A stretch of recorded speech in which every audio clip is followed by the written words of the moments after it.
Maqbul Fida Hussain, an eminent, seminal, celebrated modern Indian artist, had won international acclaim in mid-1950s, consequent to 15 of his works being shown at Venice Biennale. Born at Pandharpur in 1915, he lost his mother when he was just 3 years old, and he was brought up by his paternal grandmother, who also passed away when he was 6. Hussain spent his childhood and adolescent years in 3 places, that is Indore, Sidhpur and Baroda. In Sidhpur, he was put in charge of his maternal grandmother, who headed a religious sect, and from him he learnt calligraphy, which seemed to have attracted him due to its sophisticated artistry. In Baroda, he was under his uncle and he went to a madrasa. His uncle also wrote poems, and the poetic imagery held a special predilection for Hussain, to the extent that he also started writing under the pen name of Haya. In Indore with his father, he lived there for a considerable number of years.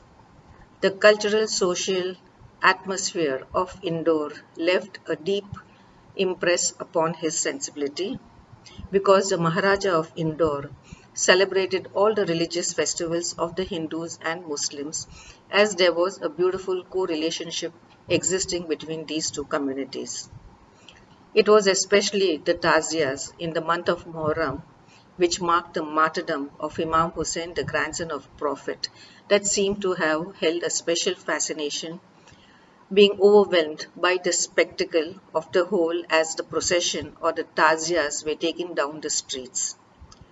The two important elements of the Taziyas were the horse or the duldul, which was being used by Imam Hussain for riding, and the other one is has the representation of an open palm or a panja that represents the 5 members of the Prophet family.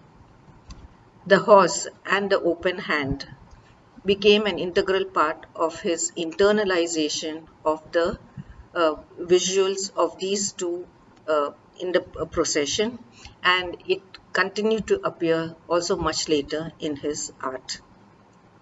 Hussain was always very much interested in art and painting, and he painted, and he also submitted one of his works where he won a gold medal. This gave him a confidence that he could become an artist, and so he joined a provincial art school in Indore, where he studied the skills and the techniques of various mediums.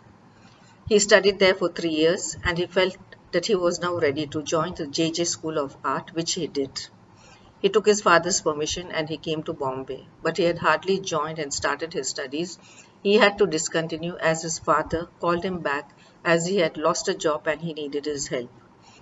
But Hussein's heart was only in becoming an artist, and at the age of 17, he decided to break all family ties and he moved to Bombay.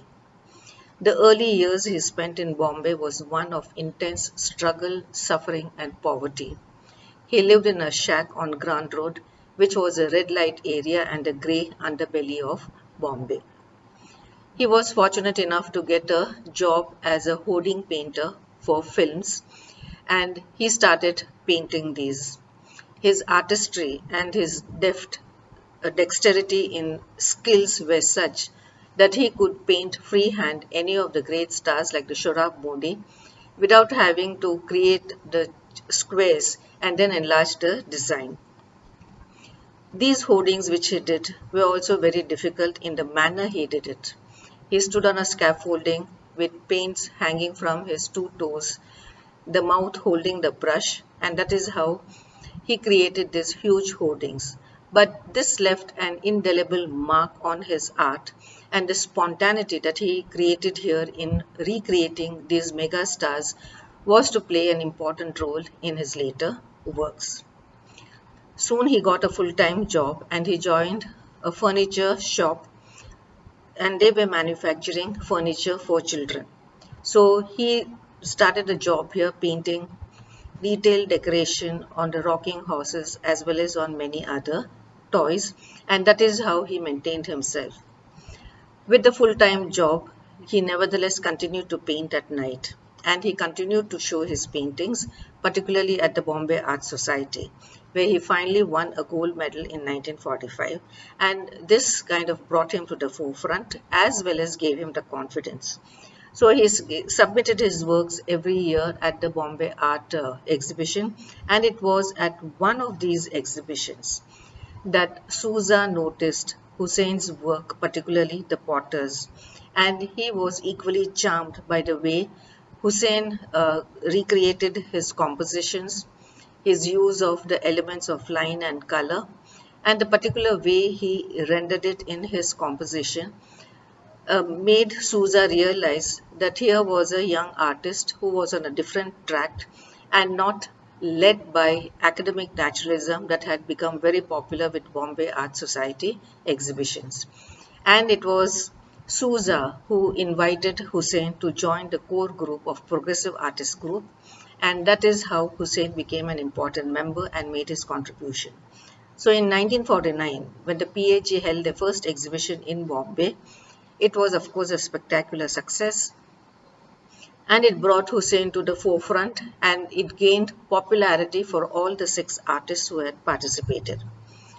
While Souza, Bakre and Raza decided to leave India and make their fortunes elsewhere, Hussein decided that he would travel. So between 1949 and 1955, Hussein traveled extensively, encountered various works of art of the art historical styles, as well as the works of the path-breaking avant-garde modernists, and as a result of which he held a particular fascination for the works of Paul Klee and Vasily Kandinsky.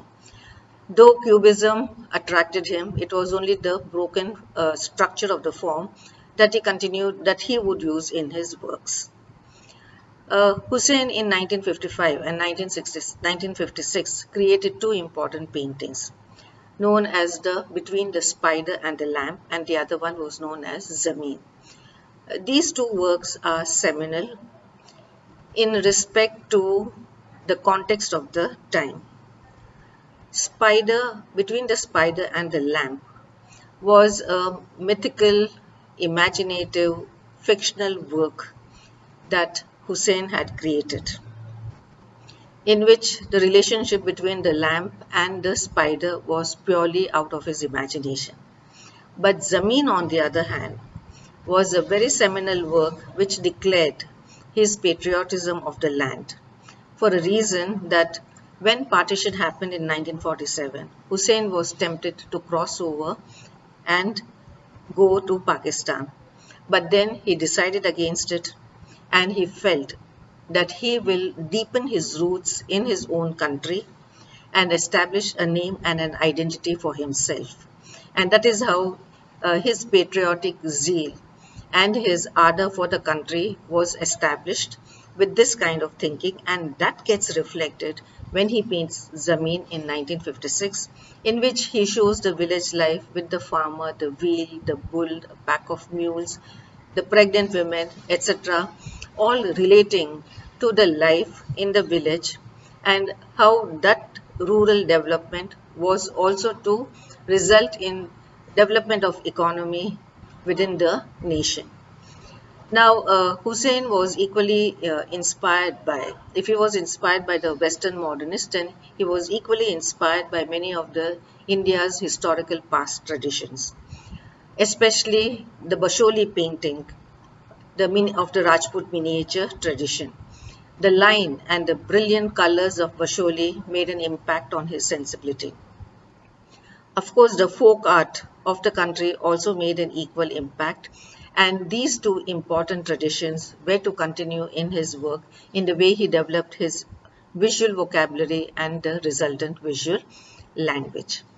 The repertoire of subject that Hussein created in his work as a prolific artist over the decades consisted of almost everything, in the sense that he made use of, or rather he engaged with the Ramayana and the Mahabharata epics, the folk tales, the folklores, and also the iconic political personalities like Mohandas Karamchand Gandhi or the social activists like Mother Teresa.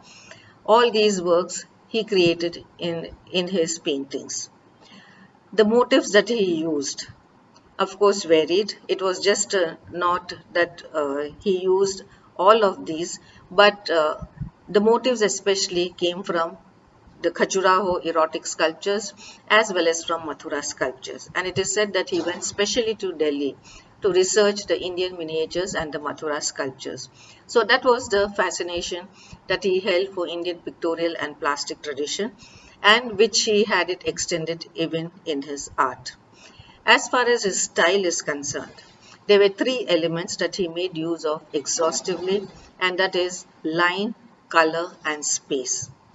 Line, besides being narrative and descriptive, carrying the burden of his emotions and feelings, was at the same time cryptic and synoptic, and it was laden with a nervous energy and tension that he brought to his works. So much so, his brilliance in handling the line was such that with just a few strokes, he could evoke an image of either Mother Teresa, or he could evoke an imagery of Mohandas Gandhi or any other epic form that he would derive from. As a result of these kind of influences, we find that Hussein uh, had an intuitive methodology of assembling and bringing together his own indigenous tradition along with the modernist Western tradition. So, a kind of quasi abstraction that is noticed in the works of Hussein is the result of this kind of assimilation. Now, for Hussein, any motive was not necessarily carrying certain, literary angle, or it was just fictional, or it was only symbolic and metaphoric. According to his state of mind when he was painting, or according to the environment he was in, he would change that particular motif.